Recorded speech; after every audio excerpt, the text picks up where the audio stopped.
ఈరోజు ఈ ప్రభుత్వాన్ని అప్రతిష్ట పాలు చేయాలని కొంతమంది కుయుక్తులు పడుతున్నారు. లేనిపోని సమస్యలు సహజంగా మరణించిందని కూడా ఒక పాస్టర్ సహజంగా మరణించి దాన్ని కావాలని ఎవరో చంపారని చెప్పి పెట్టారు.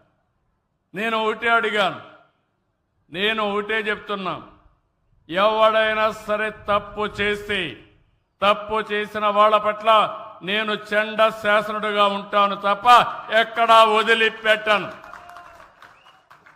అదే సమయంలో రాజకీయం చేసి తప్పుడు ఆరోపణలు చేసి బురజల్లే కార్యక్రమం చేస్తే మాత్రం నేనంత ఈజీగా వదిలిపెట్టిన ఒకటి ఉంది. నన్ను కూడా మోసం చేయగలిగారు.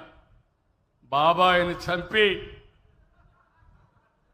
గుండెపోటుగా చిత్రీకరించి తెల్లవారే కొందికి నారాసుర రక్త చరిత్ర చేసి ఆ తర్వాత ఎన్ని నాటకాలు చేశారో తమ్ముళ్ళు జ్ఞాపకం ఉందా అని మిమ్మల్ని అడుగుతున్నా. ఇప్పుడు అవే చేయాలనుకుంటున్నారు. వీళ్ళు చేసే ఘోరాలు, వీళ్ళు చేసే అరాచకాలు తిరిగి మన మీద పెట్టాలని కడాన తిరుమల తిరుపతి దేవస్థానంలో కూడా వీళ్ళు పోయేసి అరాచకాలు చేస్తూ అక్కడ ఏదో ఫెయిల్ అయిందని చెప్పాలని ప్రయత్నం చేస్తున్నారు. నేను అందరికీ ఒకటే చెప్తున్నా, డేగ కన్ను నాది, ఎవడూ తప్పించుకోలేడు. నేను అన్ని టెక్నాలజీ పెట్టేశా. తోక తిప్పితే విప్పావో కట్ అయిపోతుంది, కట్ కూడా చేయక్కర్లా, కట్ అయిపోతుంది.